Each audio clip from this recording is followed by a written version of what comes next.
Dans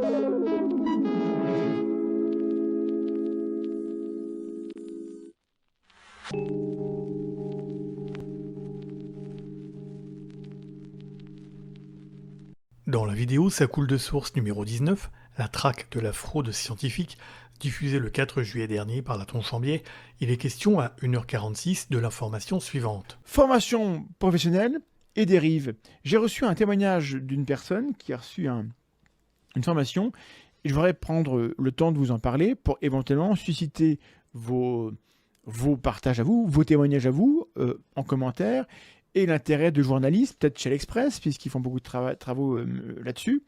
Une dame qui m'a écrit pour me dire « J'ai participé à une formation de management quantique faite par un genre de coach.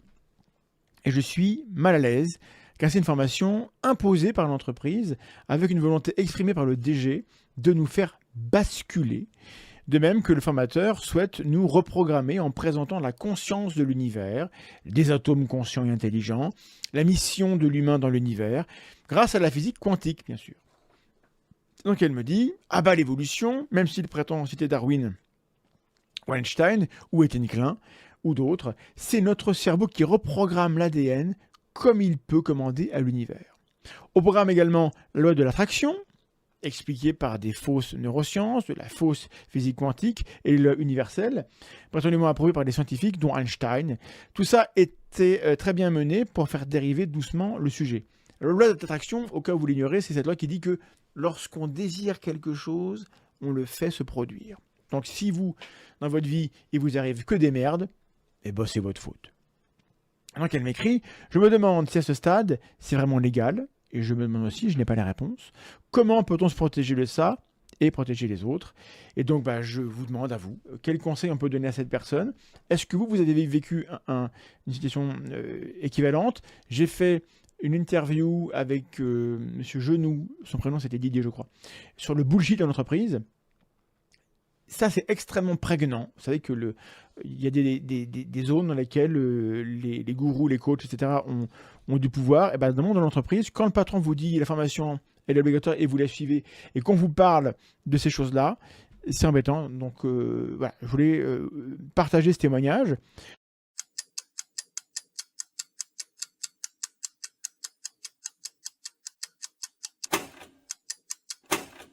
Et bien évidemment, c'est une question qui entre pleinement dans le champ de compétences de la minute du droit du travail. Alors, tout d'abord, rappelons quelques règles. Un salarié est au service d'un employeur via un contrat de travail et ce contrat implique la subordination du salarié envers celui qui le paye. C'est un contrat, comme un contrat de vente, sauf que là on vend rien, encore que on vend sa force de travail, ou on la loue. C'est donc un contrat de vente de service. On ne vend pas son corps, mais le service intellectuel ou physique que le salarié peut apporter à l'employeur.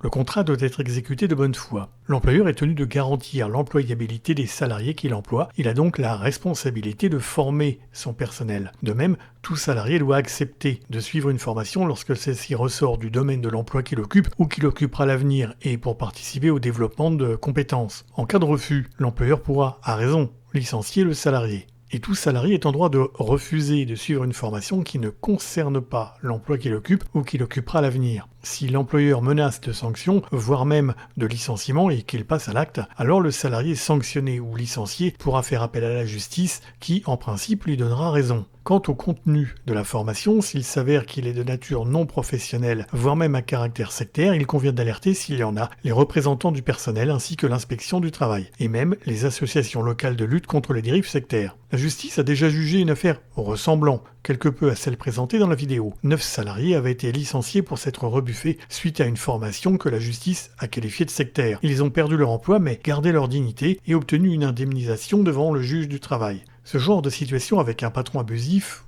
avec formation New Age ou ésotérique, arrive le plus souvent dans des petites entreprises. Dans les plus grandes, la présence de contre-pouvoirs, c'est-à-dire les instances du personnel, et la multiplication des témoins font que cela arrive moins souvent. Pour éviter de se retrouver au dépourvu quand on travaille dans une petite entreprise, c'est d'être syndiqué, ce qui permet de pouvoir se retourner plus facilement et efficacement vers l'union locale du syndicat qui pourra aider efficacement le cas échéant. Est-ce qu'être obligé de suivre une formation qui ne ressort pas de son emploi présent ou futur peut être une cause de prise d'acte de rupture de contrat au tort de l'employeur? Alors en théorie, rien n'est exclu, mais en pratique, il faudrait ensuite convaincre les juges de l'aspect illicite ou attentatoire de la dignité ou manifestement excessif de la situation, et c'est très difficile. Et éventuellement procéder à une résiliation du contrat de travail, mais cela se fait tout comme la prise d'acte, accompagnée par un syndicat ou un avocat spécialisé en droit du travail. Y aller seul serait vraiment trop périlleux. Mais hors entreprise, attention quand même aux formations moisies. Ainsi, malheureusement, le site professionnel LinkedIn propose une formation sur les soft skills, aspect, paraît-il,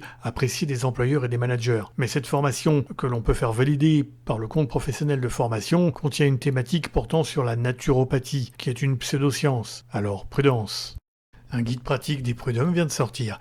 Il a été rédigé par un ancien conseiller prud'homal. Le guide tient la route, je m'en porte garant. Je ne peux que vous le conseiller si vous êtes tenté de faire valoir vos droits. Et même si vous vous faites défendre par un avocat ou un défenseur syndical, c'est mieux de comprendre comment ça fonctionne et ce pour moins de 20 €. Les vidéos de la Minute du droit du travail sont publiées de manière irrégulière. Pour être prévenu de la sortie de la prochaine vidéo, pensez à vous abonner. Et vous avez 3 playlists. Les youtubeurs, l'actualité et les prud'hommes.